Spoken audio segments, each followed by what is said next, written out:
On draft night in 2016, Dennis Lindsey made a move that would eventually launch the Utah Jazz into the playoffs after a 4-year drought. He traded Taurean Prince, the 12th pick, to the Atlanta Hawks in a 3-team deal that would bring George Hill to Utah. At the time, Jazz fans marveled at the ability of Utah's front office to turn a late lottery pick in a shallow draft class into a proven veteran.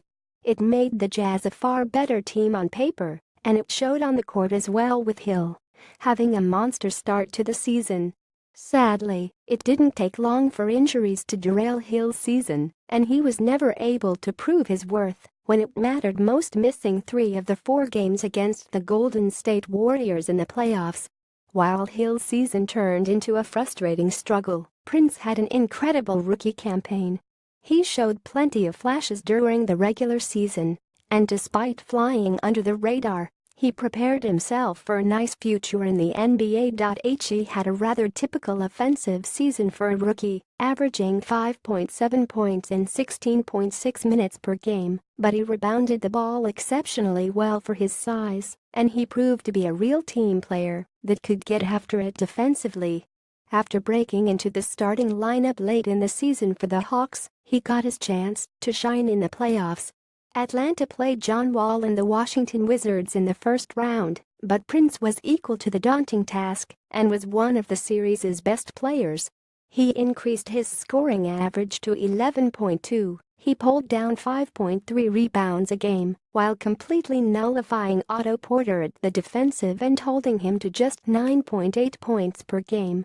Porter went on to dominate in Washington's second-round series against the Boston Celtics, averaging 14.1 points, 8.1 rebounds, 2.1 assists and 1.9 steals after being released from the shackles of Taurean Prince. Washington, D.C. April 26. Taurean Prince, 12 of the Atlanta Hawks, dunks the ball during the game against the Washington Wizards in Game 5 of the Eastern Conference quarterfinals of the 2017 NBA playoffs on April 26, 2017 at Verizon Center in Washington, D.C.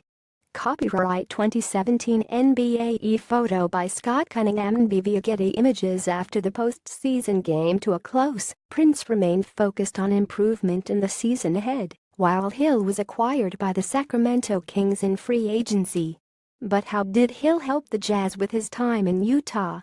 The merit behind bringing Hill to Salt Lake City was to develop a winner mentality that would entice Gordon Hayward to stay. If Hill had never been traded to the Jazz, Dante Exum likely would have returned to the starting lineup. It's hard to tell how Exum's season would have panned out under those circumstances and how it would have changed the Jazz's win total. Without George Hill, I don't believe the Jazz could have clinched the 5th seed or won a playoff series, but how important is that in the big picture? Hayward still left, and the Jazz got nothing for Hill when he left in free agency. The only difference it makes right now is having a less developed Exum. Don't get me wrong, I'm not pointing fingers at all. If I were Dennis Lindsey a year ago and the opportunity came to trade the 12th pick for Hill, I would in a heartbeat. But it may not have turned out for the best. Hill is now prepping for his debut in a Sacramento Kings uniform, while Prince is hoping to be a most improved player candidate. 5 years from now, Hill will be 36 and could possibly be retired.